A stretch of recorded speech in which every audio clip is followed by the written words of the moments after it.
こんにちは、ソーカル英会話へようこそ。今日はお台場にローレンと来てます。で、今日はお台場にいる外国人にインタビューをしてみたいと思います。Hi, welcome back to Sokaru Eikaiwa. Today we're going to be interviewing some English speakers here in Odaiba in Tokyo.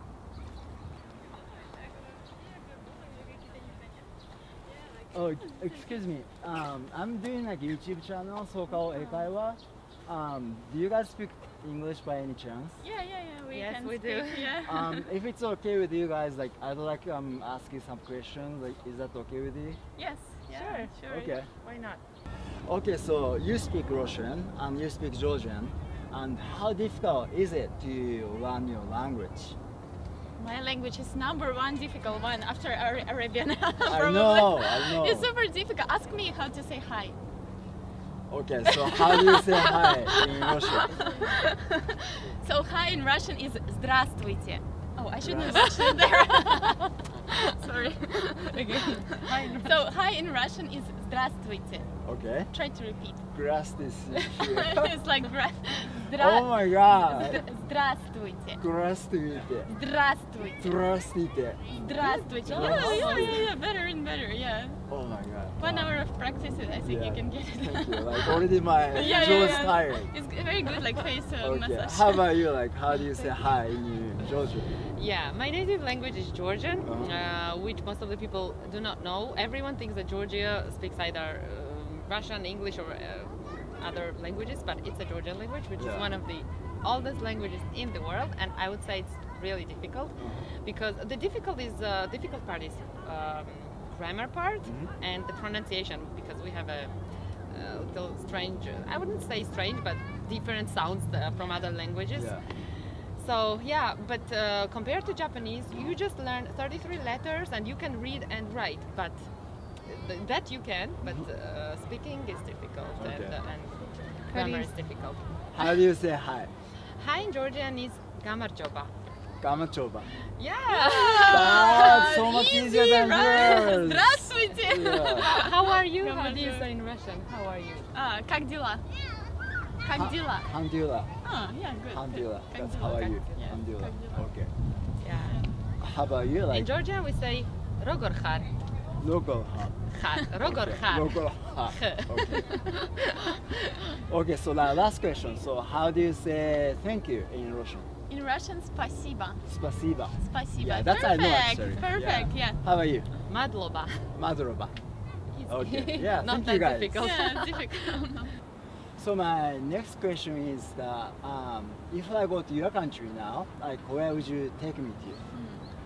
Okay, I would take you to Moscow, Mm-hmm. right to the Red Square, Yeah. and walk around, you know, like first time when I was there, I literally cried because it was so beautiful. It's so big, Oh, it's so really? huge, and Wow. it's so beautiful, it's so colorful, and like you really enjoy it. And they have everything around, a nice place to eat, even Starbucks, if you want to go. And they have everything around, and streets are so beautiful, and people are so beautiful, Right. like girls and guys and guys especially. Yeah, people are good guys. looking people. Yeah, you are good looking guys. Everyone is like Yeah. this, and girls now like super sexy. And so I would go there and just walk around. Oh, maybe I should get the plane ticket now. Yeah, let's go. Okay. Yes, it's Haneda is close. Yeah, right. Okay. Okay, how about you? I would start from Tbilisi, which is the capital of Georgia, also, because Tbilisi is really cool. It's kind of a mix of modern and old towns. So you go to the old town and you feel like you are somewhere in, I don't know, in the 15th century, or you go in the modern town and you feel really cool, young, modern culture. So, of course, delicious cuisine is everywhere in Georgia, not only in Tbilisi, everywhere. So with that, you are fine. Okay. And also it depends what you like. Like besides, if you really like mountains, Georgia is the place to go. I would take you to the whole north is the mountains. So northeast, I would take you to Tusheti and Khevsureti, which is just a paradise. And then northwest Svaneti. I don't know, if you Google it afterwards, you'll see how amazing it is. And if you just want to go to the sea and you are kind of tired of the mountains, I will take you to the Black Sea coast. There's a town called Batumi, which is on the side of the Black Sea, the beach, nice weather, Yeah, I like and the just beach. cool beach activities. So we have everything, even though the country is so small. I've been there. It's so beautiful. Okay, I want to go to the beach. Yes.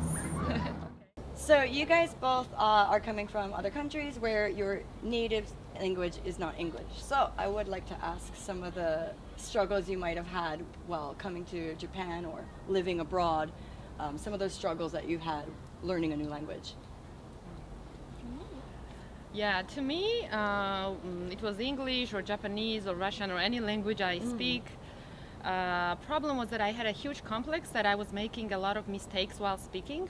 So before I would speak, I would overthink. I would think a lot about how to structure this sentence, how to put this word and that, and then in the end I would just decide not to speak. It's like total panic mode. Yeah, total panic mode and total overthinking, and then I'm like, okay, I shouldn't speak. And then I realized that it's not gonna work like that. You have to speak out, even though with mistakes, you just have to speak in order to learn. And even if you make mistakes, that's totally fine. Because I realized I was hearing from some of my friends who were not really good speakers of that language, would it be English or Japanese, and they were making mistakes and they were totally fine with that. And I was like, that's fine. I should be fine with that too. So basically, that's something that I was struggling with in any language that I was learning, and now I learned how to more or less overcome that and chill. Right. I think a lot of people can relate to you and about being scared to make mistakes. Yes. So yeah, that was my problem, but now it's better, I think. Right. I think I'm like on a chill as you know mode for Japanese, but as for English, I can say that still. I'm still working on English. I mean, and still I feel some kind of like a fear that maybe my colleague will not understand me, or like like my boss will understand me the wrong way, and I'm like that is not what I'm going to say. Like something like for example, like recently we sent some feedback to a vendor, and feedback was like the design is bad. And I didn't, like you're like, ooh, I didn't like in Russia it's okay, like bad. Okay, bad is terrible, awful, like disgusting. It's bad word for me. But bad is like it's like good bad. It doesn't mean something like really bad. But the vendor, he called us and said like I was very like depressed, and it was very frustrating to me. Like I did my best, but you wrote to me like it's bad. And my boss said, oh, I'm very sorry. Actually, like the Chinese lady who wrote this and another Russian lady who didn't notice this, it was me. Like we didn't mean anything bad, but he was really like really frustrated, and I felt like, oh my god, I need to be really careful with my words, because it can hurt someone, and like people can misinterpret what the meaning is. Yeah. But still, there is like a sorry, oh, I'm sorry, like and some like magic words that you don't want use. any trouble coming back. Yeah. So it's always like it's as Nini mentioned, like it's a balance between like I'm so afraid to say something, and between like I'm okay, like I can say bad words and nobody will care. Right? So yeah, you need to be like very careful.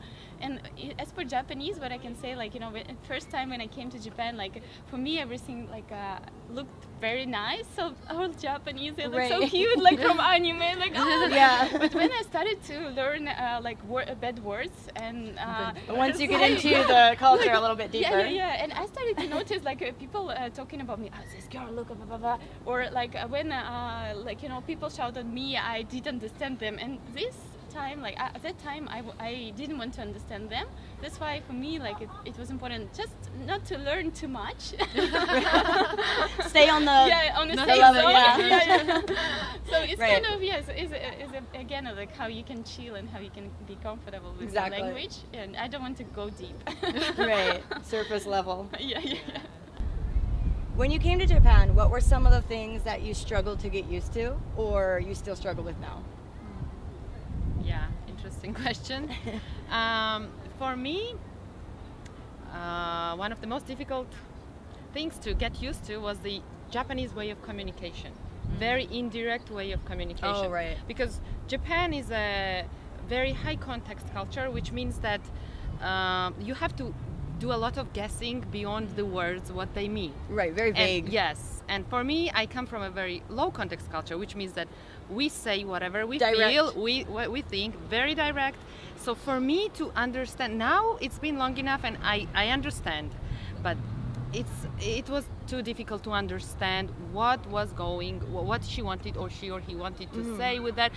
And was it yes or no, or anyways, this way, and it really confused me and annoyed me in the beginning. Right. But now I'm good. I'm used to it. So now it's better. And one more thing I can say is that Japan is very non-touchy culture, right? Untouchy, or they don't really hug, or when they say hi, Yeah, they're nothing physical. Nothing physical. And for me, it was also the thing that I wanted to. I'm used to. When I'm meeting people, when I'm saying hi, I'm used to, I don't know, touching them, hugging them. Yeah. Even when I'm talking to people, I'm having this small physical contact that I feel comfortable with, and here Just I try a friendly touch. Yes. So Just to show the difference, like how foreigners hug is like this, you know, and how Japanese hug is like this. Maybe like a hover. So anyways, this was and these days they do this air and touch. these days Oh, everywhere. right. These days is The I corona think touch. I think Japanese culture became popular these days because of COVID. Now no Oh, touching. right. Yeah. So for me That's a good way to look at it. Second thing was that, and I'm used to that too now. Or my friends got used to me now. When I'm meeting them, I'm just hugging them. Even Yeah. they're Japanese. They or have to not. adapt to you. Yeah, they adapted me. I adapted some of them too. Okay, so what about dating in Japan? Boring. Really? Sorry. Just one word, boring? Just boring. Okay. No comments. Okay. How about To be honest, I really don't have experience of dating in Japan, like dating with a Japanese person. But I have heard from my friends that dating in Japan has more rules than in any other countries. Like what you should do on the first date, what you should not do on the first date and second date.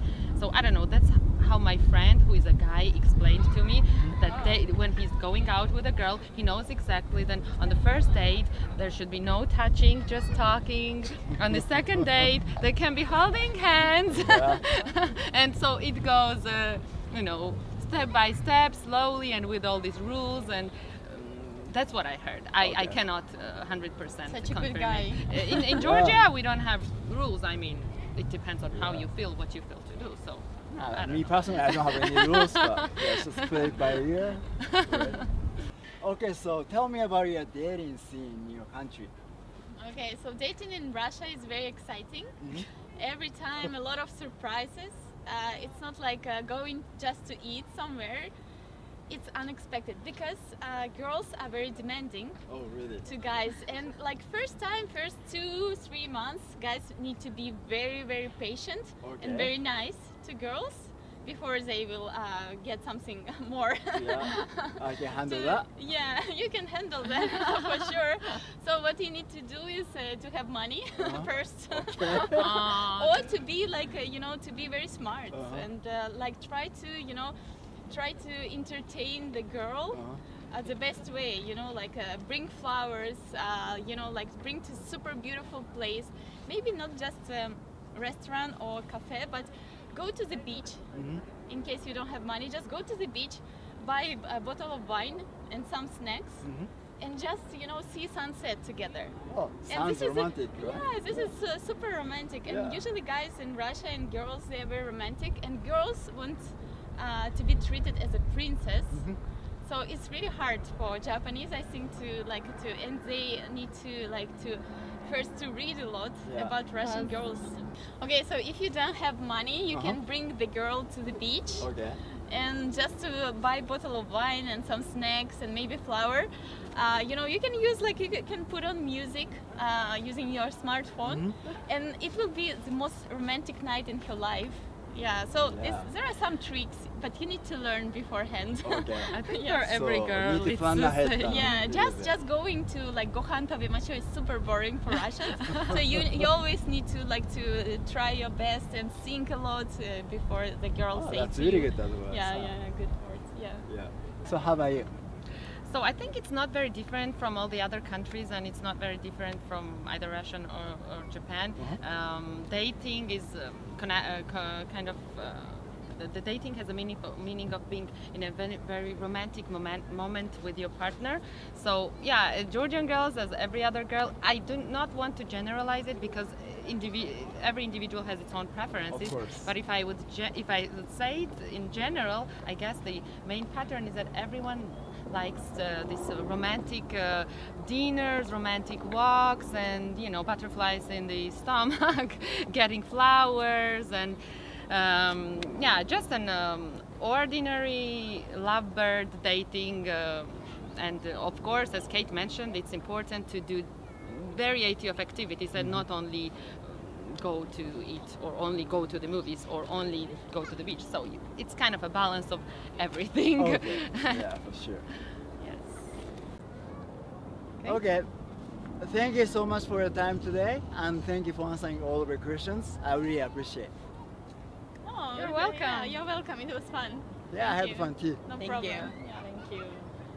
今日は最後まで動画を見てくれてありがとうございました。チャンネル登録お願いいたします。また